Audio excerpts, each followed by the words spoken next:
नमस्कार. ॲक्विल ड्राईव्ह मराठी प्रस्तुत समीक्षा व रसग्रहण भाग 1. कवयित्री एमिली डिकिन्सन्स. लेखन आदित्य जाधव. तुम्ही कवी आहात का? तुम्ही कविता करता का? कसं काय बुवा जमतं तुम्हाला हे? छान असतात बरं का आपल्या कविता. हे असे काही 4-1 प्रश्न आहेत जे सर्वसामान्य वाचकांना आपल्याच जवळच्या व्यक्तीची कविता पहिल्यांदा वाचताना पडतात आणि ते साहजिकच आहे. पण यातील काही प्रश्न असे आहेत की ज्याची उत्तरं खुद्द कवीला देखील कधी कधी देता येत नाहीत, तर कधी उत्तरं सापडतच नाही. कवी कोण असतो, कविता कशी जन्माला येते, कविता कशी असावी याच्या खोलात जाऊ तसं अनेक फाटे फुटत राहतात. तर यात काही वेळा अनेक मतमतांतर असल्याचं दिसून येतं. परंतु सरळ सोप्या भाषेत कवी कसा असावा, कवी नेमका कोण असतो याचं सहजपणानं उत्तर द्यायचं असेल तर एमिली डिकिन्सन यांच्या या कवितेशिवाय आणखी काय असू शकतं. त्यात कवी कोण हे सांगताना त्या म्हणतात, सरळ सोट वाच्यार्थातून विलक्षण ध्वन्यर्थ काढतो तोच कवी.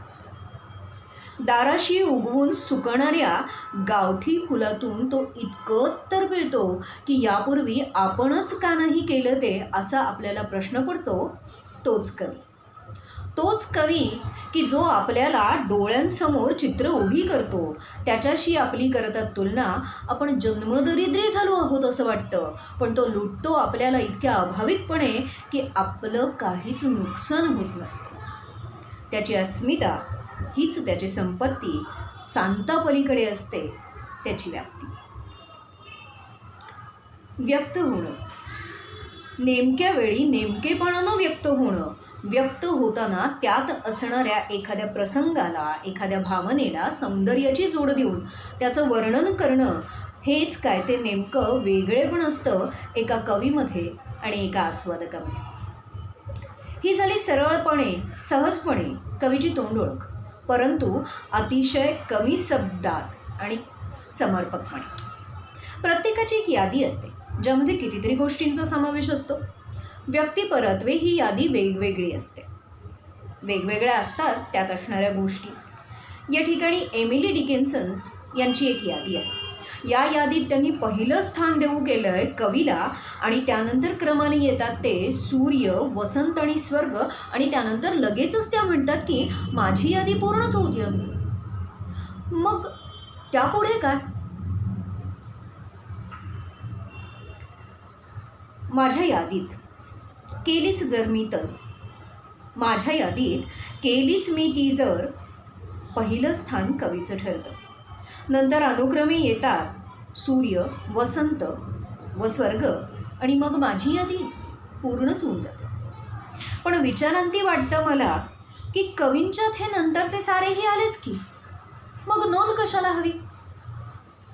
म्हणून मी म्हणते कवी म्हणजे सर्व काही. कवी म्हणजे सर्व काही. कविसृष्टीत फुलतो वसंत साऱ्या वर्षभर, व पौरात्य देशांनाही वारेमाप वाटावी इतकी सूर्यप्रकाशाची करतात ते उधळण, आणि आपल्या भक्तांसमोर जो उभा करतात कवी, त्याच्या इतका खरा स्वर्ग मनोहर जर असेल, तर त्या स्वप्नभूमीच्या सृजनाचं आव्हान पेलूनही कवींची प्रतिभा दुर्दम्य राहील. कवीचा, त्याच्या कविमनाचा हेवा वाटत असला तरी कवी म्हणून वावरताना, कवी म्हणून व्यक्त होताना त्याला येणारी आव्हानं हेही काही कमी त्रासाचं नसतं. निर्मित होणारी प्रत्येक कविता ही त्या कवीचा कस पाहतेच पाहते. कविता ही जशी स्वतः चालून येते, रेंगाळते आणि निघूनही जाते.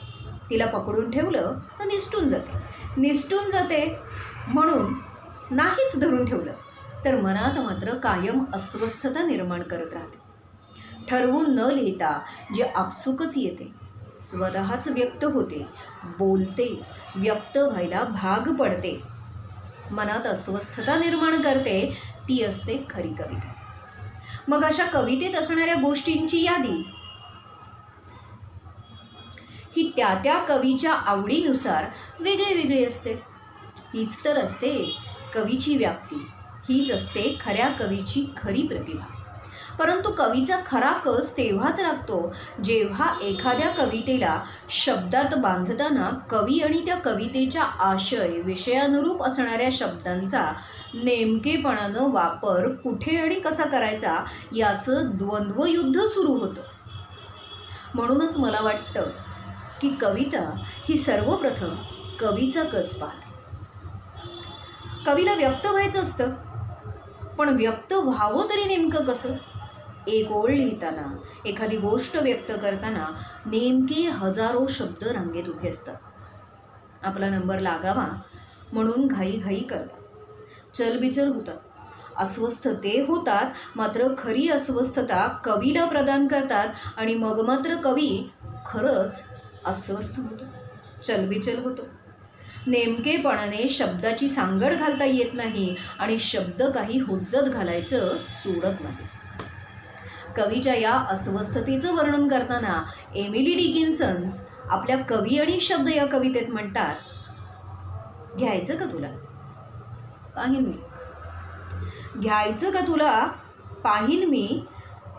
कवी म्हणाला सुचलेल्या शब्दाला त्या उमेदवारांच्या रांगेत राहा उभा. तुझ्याहून चांगला गुणी मिळतो का पाहीन तोपर्यंत. साऱ्या भाषाशास्त्राचा शोध घेतल्यावर त्या शब्दाला बोलवणार होता कवी. साऱ्या भाषाशास्त्राचा शोध घेतल्यावर त्या शब्दाला बोलवणार होता कवी. तोच जी साकार करायसाठी केली होती उमेदवारी साऱ्या जगानं त्या स्वप्नसृष्टीचा एक अंशच आपोआप कवीच्या समोर येऊन उभा ठाकला. देवदूत नाही उलगडत ही सृष्टी, देवदूत नाही उलगडत ही सृष्टी, माणसांनी केलेल्या नेमणुकीला अनुसरून. आणि मग अशा तऱ्हेनं कविता पूर्णत्वाला येते. एमिली डिकिन्सन असं व्यक्तिमत्व जिने तिचं स्वतःचं मोजकं आयुष्य 4 भिंतीत बंद करून घेतलं होतं, जिने आपल्या आयुष्यात स्वतःहून कधीही कोणाचीही उत्स्फूर्त भेट घेतली नाही वा तशी भेट होऊ दिली नाही. जर कोणी आलंच तर त्यावेळी तिचं बोलणं भेटणं हे अतिशय मोजकं आणि थोडकं. परंतु एक गोष्ट मात्र प्रकर्षाने सांगावी वाटते की तिचं आयुष्य जरी 4 भिंतीत गेलं असलं तरी तिला शब्दांनी मात्र कायमच साथ दिली. तिच्या बऱ्या वाईट प्रसंगात तिला शब्दांनीच खरं बळ दिलं. तिला तिच्या परीने व्यक्त होण्यासाठी खरी मदत केली ती याच शब्दांनी. त्याचीच परिणिती म्हणजे एमिली डिकिन्सन्स यांच्या कविता. पुढील भागात आपण त्यांच्या इतरही काही कवितांचा आस्वाद घेणार आहोत. तूर्तास इतकेच. धन्यवाद.